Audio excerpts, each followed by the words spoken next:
Go. Okay, so if you have a spot that you know is notorious for getting a blister or hot spot when you're out hiking, it's going to be important that you just go ahead and treat it before you even go out. That way you don't have to deal with it. So there's a couple different ways you can treat it. Some of the most basic would be like a moleskin, which I have here. It's just a piece of fabric, Band-Aid, or athletic tape. So for any of them, what you're going to do is you want to clean the surface first. So I have this little alcohol wipe. If I can get it out, maybe.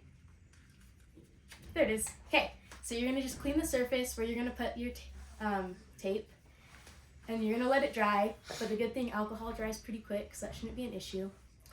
For moleskin, all you're going to do is you're going to peel off this back right here, and you're going to place the sticky side over your affected area, like so. You want to make sure that it covers the whole area, and then you're set. You could do the same thing with a Band-Aid. Just peel the Band-Aid, put it on. If you don't have moleskin, you can just use athletic tape. So you would do the same thing.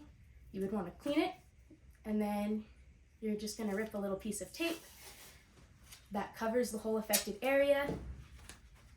Between the moleskin's not there anymore. And then you cover it with tape. You should be good to go. So if you're out hiking and you feel a hot spot coming on, you feel some of that friction, you feel some of that pain, it's important once you feel that to stop as soon as possible and treat it so that it doesn't become a blister. So you would want to stop and same thing, clean it to the best of your ability, and then go ahead and tape it, make sure it covers the full area. You should be good. If you have a blister, if you've gotten that whole little spot that is full of fluid, controversial is whether to pop it or not. Ultimately, it depends on what activity you're doing and how long you're out, and what it's going to come down to is what you feel comfortable doing.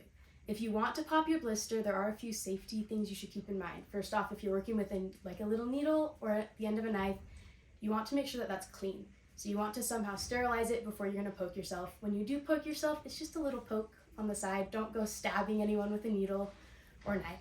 Little poke, and then same thing, go ahead and clean it, cover it, and you should be good.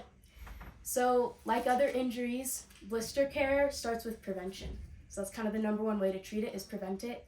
Prevention starts with foot care, which is like a shoe and a sock.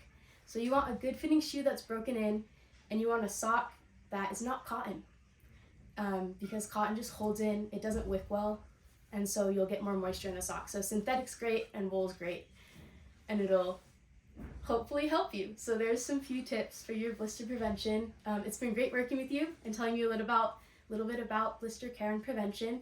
Again, I'm Belle with USU's OAL program. See you next time.